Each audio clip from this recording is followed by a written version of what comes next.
This man from a foreign government walked into the United States legislative chamber and tried to take over U.S. foreign policy. He said, "You should trust me, not your president, on this. I am the man you should trust. I am your true leader on this question of U.S. Geopolitics. To protect yourself, you must listen to me and not to this president." It was a startling situation.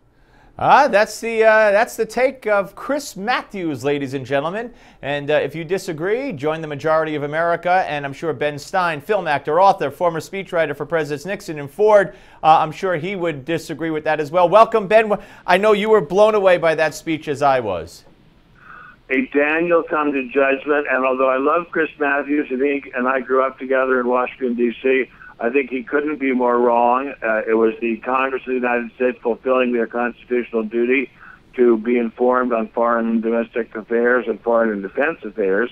And they called in the best witness they could possibly get on a matter of life and death.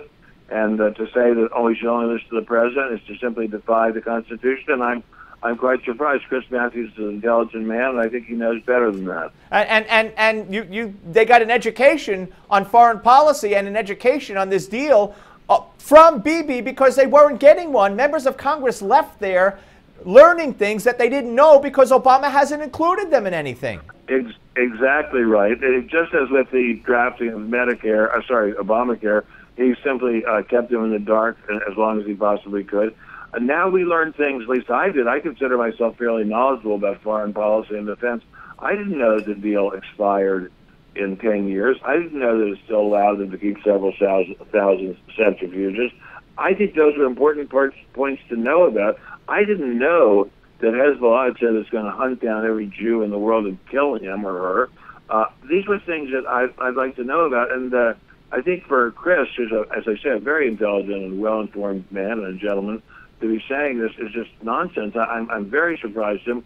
I thought we were blessed as a free people to have a good, willing, intelligent, eloquent witness about a gigantically important foreign affairs crisis. Do you think that the fact, and I'll ask the question. I would ask it no matter if it was Chris Matthews or anybody else, because George Will and some on Fox, Krauthammer had to defend Israel from, they were accusing Israel of wanting the U.S. to go to war with Iran to fight their battle. And Krauthammer called that nearly libelous, and I agree. So let me ask you about what Matthews said here.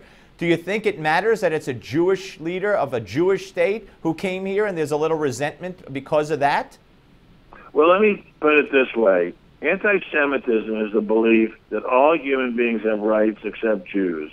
Anti-Zionism is the belief that all states have the right to exist and to survive except the state of the Jews. Now, I would never in a million years accuse Chris Matthews of being an anti-Semite. He's a wonderful man. But the idea that of all the countries in the world, the only one that's threatened with imminent crisis and annihilation is Israel. And our president, who is no friend, or I should say no enemy of radical Islam, is the one who is carrying the torch for not helping Israel in this situation. I don't think that's a coincidence. I mean, I hate to say this. You know, it goes back, if I may say this, to the New Left. You're too young to remember the New Left, but the New Left was a leftist group within the Democrat Party that said we're not especially enthusiastic about unions. We're not especially enthusiastic about minority rights. We're especially enthusiastic about breaking up the capital of the rich, and that includes the Jews. And we're especially happy and ecstatic about breaking down the power of Israel, because Israel is the bastion of the Jews, and the Jews are monopoly capital. Right. So included within the New Left was always a generous helping of anti-Semitism.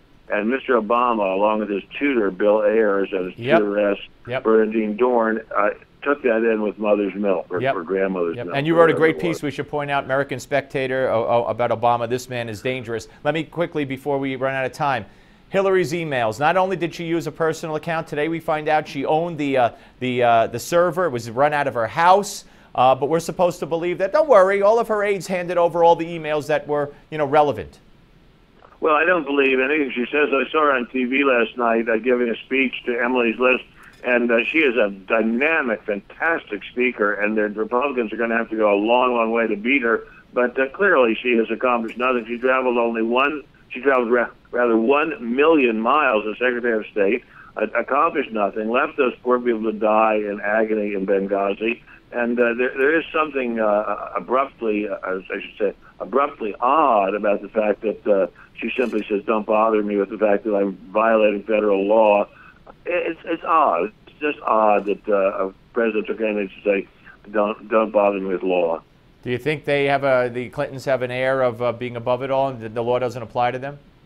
Well, the law clearly doesn't apply to them. I mean, if the law applied to them, Mr. Clinton would have been impeached or would have gone to jail for perjury. I mean, the law clearly does not apply to them. Ben, always great to talk to you, sir. Thank you so much. Thank you. Ben Stein, ladies and gentlemen. Up next, Dinesh D'Souza will be here. What a lineup.